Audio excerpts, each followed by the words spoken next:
Immediately after I found out I was pregnant, I audio recorded myself.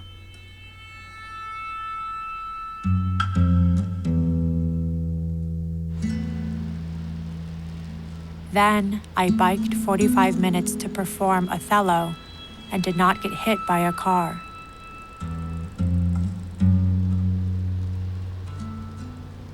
I was oddly calm. In my mind, it felt pretty quiet. I think about my womb all the time, but I had no idea.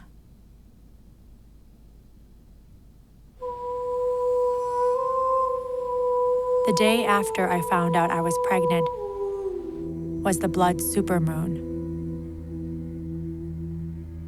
I remember the sky very distinctly. It was completely cloudy that night when the lunar eclipse began, but somehow, by the time it was a full eclipse, it became a cloudless sky and just stars. Which is strange to see stars in New York City. There was the orange glow of city lights, Manhattan in the distance. You could simultaneously see the Freedom Tower and the Statue of Liberty.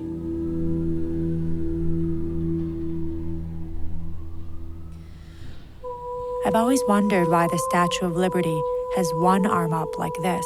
You'd think that if she was truly inviting people in, she would have two arms out like this, but she doesn't. That night, on that roof, under the blood supermoon, holding the hands of two women who I love, one crystal in each hand, I cried. But I did not tell either of them that I was pregnant at that moment. There are some days when I feel more human than others, and I felt very human that day.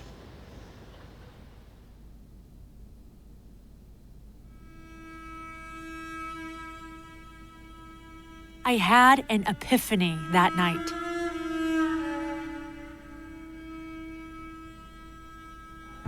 I constantly feel like I'm being pulled downwards and upwards, core of the earth on one side, cosmos on the other. But usually the earth is my home base.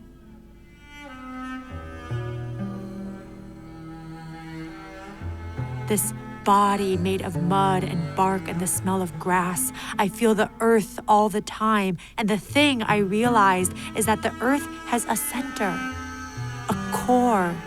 It ends. And my epiphany that night was that the cosmos, well, they don't end for a very long time. It's a different kind of connection. It's a transcendence, a lightness, an evolution, a foreverness. I felt in that moment such a strong desire to remember in my body that I am made of stardust. Stars made me. I kept saying that to myself, chanting on my 45-minute bike ride home at 1 a.m., the same thing over and over again. Poppy, your child must be made of stardust. Poppy, your child must be made of stardust. So my epiphany was, this must be the next thread of the lineage. It's going upwards. When I create life, my child must fly higher. She must fly higher than me. I finally felt pregnant, which is strange to say because I feel pregnant all the time. I feel like a mother all the time.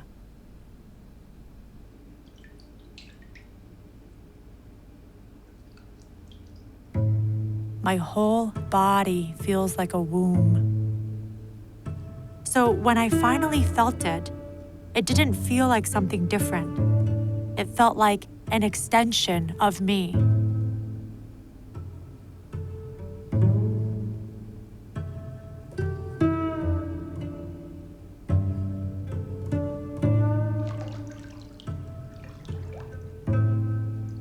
I didn't feel any shame or guilt. I felt very clear. I knew what I had to do. But I did feel pregnant. 12 hours before the abortion, I was on a strict diet. So I ate an apple with almond butter and went to bed. The day of my abortion, I woke up at 9 a.m. for an 11 a.m. appointment. I arrived at the clinic at 10:41 and from that moment could not stop looking at the clock. Hi, my name is Poppy. Fill out forms. Wait. 11:30. Stare at TV. Wait. 1:17 p.m. Drink some apple juice even though I'm not supposed to. 1:18. Eat half a cracker even though I'm not supposed to. 1:19. Fill out forms. Wait. 2:02. Stare at TV. News, someone falling out of a building. Wait. 2:40. Wait. 3:33. Change into hospital gown. Put clothes in a plastic bag. 3:36. Pee. 3:44. Walk to operation room.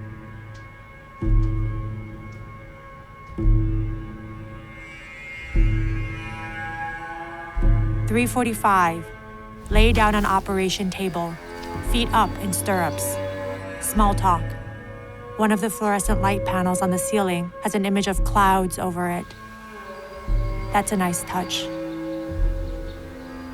3:47. Ask the nurse if I can hold her hand. Yoga breath. 3:48. Talk to distract myself. Talk about being a performer and social justice and ending violence and sexual freedom and... 3:48. Gloved hands inside of my vagina. A pinching at my cervix. Local anesthesia. 3:48. Talk about puppeteering and political theater and how nice it is to be in a room full of women and feminism and... 3:48. Yoga breath. Squeeze hand. 3:49. Relax pelvis. Something entering my uterus. Feels like a period cramp.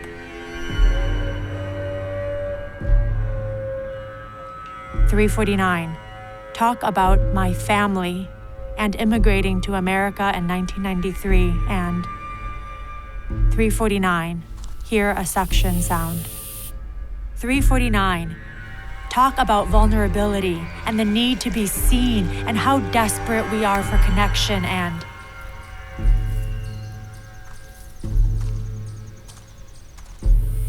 3:49.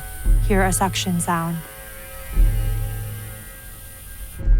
3:49. Yoga breath. Look at the cloud and the fluorescent light on the ceiling. 3:49. Hear a suction sound.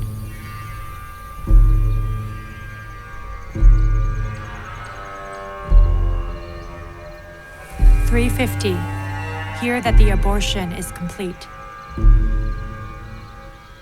4:08. Look at myself in a mirror.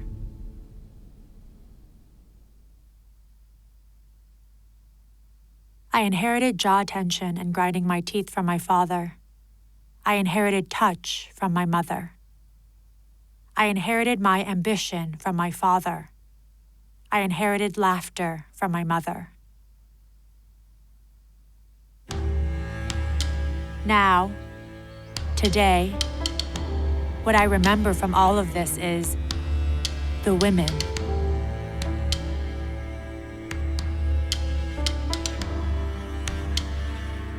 The names of women. Eleanor and Nicole and Ruth, the nurses. Stacy, who is next to me after our abortions. Stacy, who couldn't stop crying. Stacy, who said she didn't have anyone waiting for her when she left. Nessa and Julia under the blood moon talking about our grandmothers.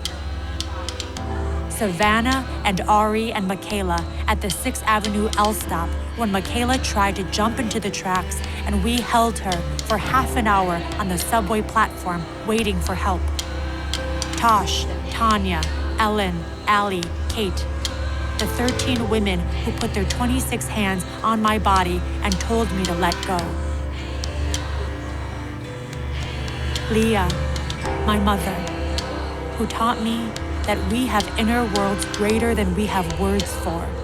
Zoe, my sister, age 6, and how she says I'm not afraid of anything, as though it were her anthem. Christina, Liu Fangyuan, Xiao Yanyan, the names and people I inhabited before I was named Poppy. Jessica, Elizabeth, Jiho, Michelle, Kieran Marie, Jackie, Britt, Rebecca, Lauren, Tanya, Alice, Justine, Ashley, Isa, Jenny, Sophia, Quincy, Liam, Caitlin, Nicole, Stephanie, Amanda, Sam, Shinasa. My name is Poppy.